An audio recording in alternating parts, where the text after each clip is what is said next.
आज हजारीबाग जिला, जिसमें विशेषकर केरेडारी बड़का गांव क्षेत्र के खनन कंपनियों के द्वारा भूमि अधिग्रहण कानून को उल्लंघन करते हुए स्थानीय प्रशासन के पुलिसिया दमन के खिलाफ हजारीबाग जिला के तमाम क्षेत्रों से अपनी बात रखने के लिए आए सभी साथियों, जिसमें सीपीआई के द्वारा और कर्मपुरा बचाओ संघर्ष समिति और एनटीपीसी के खिलाफ केरेडारी आजादी बचाओ आंदोलन के साथियों सभी को हमारा जोहार।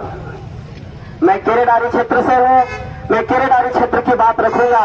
विशेष करके अभी एनटीपीसी चट्टी बरियातू कोल ब्लॉक में पिछले 10 दिनों से लगातार जो कार्यक्रम चल रहा है उसके बारे में मैं बताना चाहता हूँ। 3 फरवरी को वहाँ के जनता ने ट्रांसपोर्टिंग के खिलाफ लोगों ने अपनी बात रखने के लिए गया और उसमें 3 मुकदमे दर्ज हुए।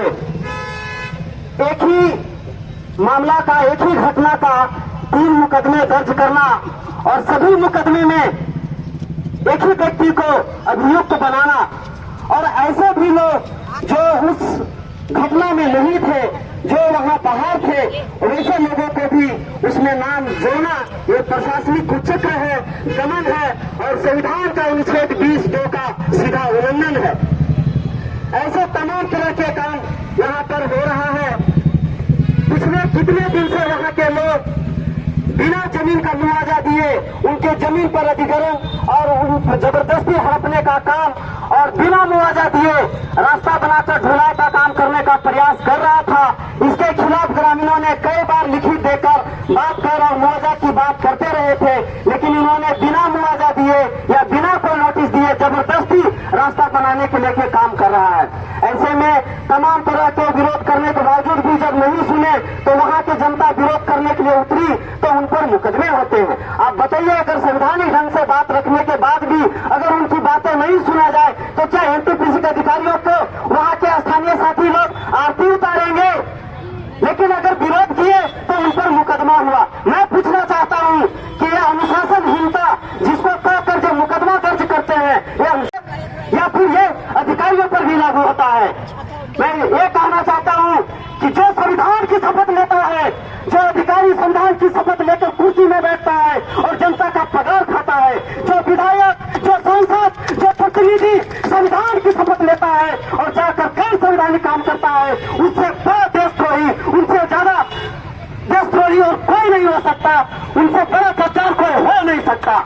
अरे जनता क्या, जनता तो विद्रोही हो सकता है और वो विद्रोह नहीं करेगा तो क्या करेगा? अगर खुद इस शासन प्रशासन को चलाने वाले गैर संवैधानिक काम करेंगे तो आज जो गद्दारों की जो बात करके ट्रेंड किया जाता है, मैं कहना चाहता हूं कि आज के डेट में सबसे बड़ा गद्दार यही लोग हैं जो लोग संविधान की शपथ खाकर भी गैर संवैधानिक काम करते हैं। साथियों, पिछले 2 दिन से एनटीपीसी चट्टी बरियातू के लोग ट्रांसपोर्टिंग के खिलाफ धरना में बैठे हुए हैं। वहां उनके एक घरों को तोड़ दिया गया है। मैं डीसी महोदया से कहना चाहता हूं कि आपके यहाँ जिला में भूमि अधिग्रहण के लेकर कोई कानून अमल में होगा या नहीं, या जबरदस्ती जमीनें लूट ली जाएगी? जबकि वहाँ एक घनी आबादी क्षेत्र है, जिस क्षेत्र से होकर ढुलाई होना है, उन क्षेत्रों में घनी आबादी का क्षेत्र है। आज देख रहे हैं आए दिन वहाँ दुर्घटना हो रही है। मर जाने के बाद किसी को मुआवजा देना कोई समाधान तो नहीं होता। लोग ये कह रहे हैं, अरे हम लोग शादी ब्याह करते हैं, बाल बच्चों के लिए घर दूरा बनाते हैं, उसके बाद शादी ब्याह करने बाद सोचते हैं। लेकिन ये एनटीपीसी कंपनी इतनी बड़ी माइनिंग करने का काम कर रही है, लेकिन वो निजी रास्ता नहीं बना सकती। और इसके मांग के लेकर अगर लोग धरना में बैठे हैं तो आज एनटीपीसी पूरे ताकत के साथ वहां पर आज गई है, वहां जबरदस्ती ट्रांसपोर्टिंग करने के लिए। हम इसकी निंदा करते हैं, हम इसका खिलाफ करते हैं, हम इसका विरोध करते हैं और स्थानीय प्रशासन से पूछना चाहते हैं कि क्या ये नियम कानून सिर्फ जनता पर लागू होता है? क्या आपको ये लागू नहीं होता? तो आप देख रहे हैं ये लागू नहीं होता है, इसीलिए अब हम लोग का आंदोलन तेज करना पड़ेगा, इन लोगों से पूछना पड़ेगा। कहने को तो लिए एनटीपीसी सरकारी कंपनी है, लेकिन ये सरकारी कंपनी का एक भी सुविधा जनता को देती है?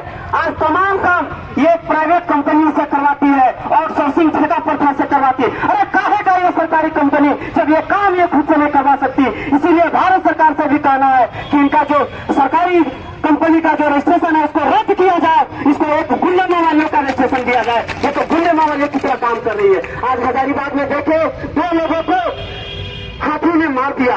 आज हाथी तमाम गांवों में घुस के मार रहा है। बताइए आज जितना भी हाथी इस तरीके से शहरों में घुस रहा है, इसका कारण है उनके घर को उजड़ जाना, उनके जंगल को उजड़ जाना। और ये एनटीपीसी, ये अदानी, ये हिंडाल्को और तमाम क्षेत्र की जो खनन कंपनियां हैं, ये जंगल को उजाड़ रही है, हाथियों को रहने का जगह को उजाड़ रही है, जिसकी वजह से आज हाथियां जो है वो लोगों को मारने का काम कर रही है। तो क्षेत्र में बहुत सारी समस्याएं हैं, लेकिन मैं यही कहना चाहता हूं कि आज पूरे दुनिया में कोयला आधारित उद्योग को बंद करने को लेकर जोर चल रहा है।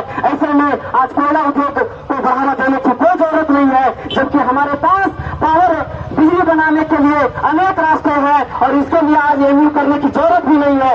इसीलिए आज पर्यावरण विनाश को देखते हुए